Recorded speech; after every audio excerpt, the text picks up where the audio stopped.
โอเคสบายดีพี่น้องมื้อนี้เนาะบ่าวซูนก็มาฮอดที่บ่อนท่องเที่ยวเนาะพี่น้องก็คือเมืองสันไซเนาะอันนี้ก็คือรถ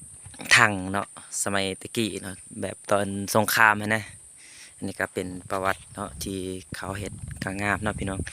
อันนี้เขาก็สิมาเบิ่งธรรมชาติเนาะโอ้โหนี่เส้นทางเนาะ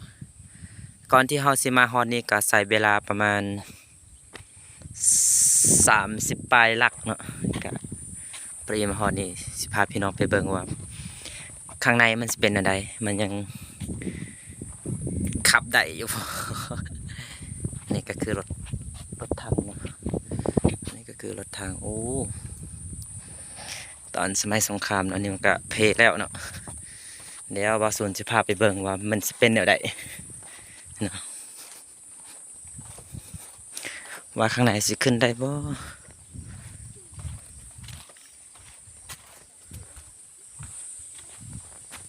รถเป็นหยังคิดว่ารถเพสันดอกอันนี้ก็ราคาข้าวกะสิปะเบียร์เนาะอันนี้ นี่ข้าวกะสิแบบเกินว่าแบบอ่าข้าวสิบูซ่าเนาะพี่น้องอันนี้ก็คือก็สิมี ยาสูบแล้วก็สิมีเบียร์เนาะที่เขาปะรถถังกิน เพราะเขาคิดว่าสมัยตะกี้เนาะพี่น้องตอนสมัยสงครามเนาะอาจจะมีคนตายหลายเนาะอยู่ในรถถังนี่เขาก็เลยแบบศรัทธาเนาะอันนี้ก็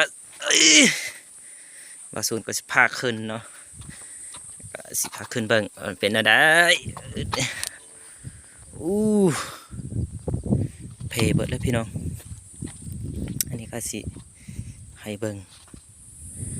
นี่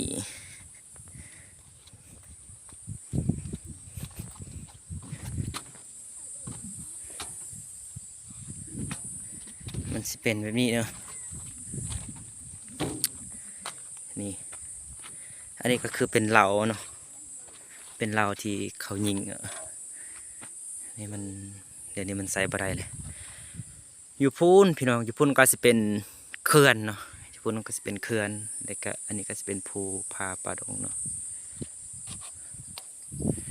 นี่มันสิประมาณนี้เนาะแต่บ่ฮู้ว่าข้างในมันสิเป็นอะไรเนาะแต่ว่าตอนนี้บ่าวซูนก็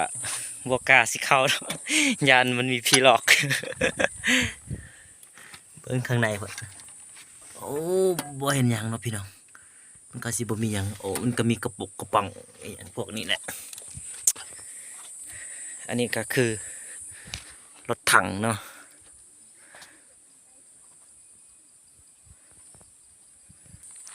อันนี้เขาก็ปลูกต้นไม้เนาะเพื่อ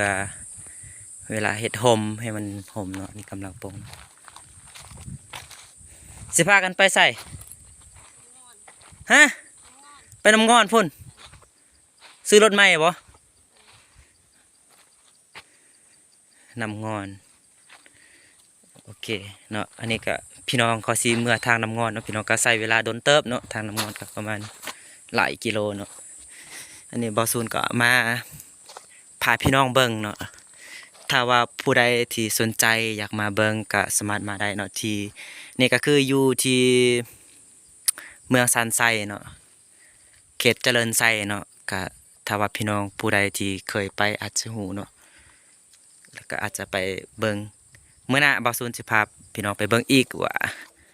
อยู่เขตเมืองซันไซอันนี้หรือเจริญไซนี่มันมีหยังที่น่าสนใจเนาะเถอะนะบอซูนสิพาพี่น้องไปเบิ่งเนาะคลิปนี้มาฮอดนี้ก็จบสำนี้เนาะเอาไว้เจอกันอีกคลิปหน้าเนาะ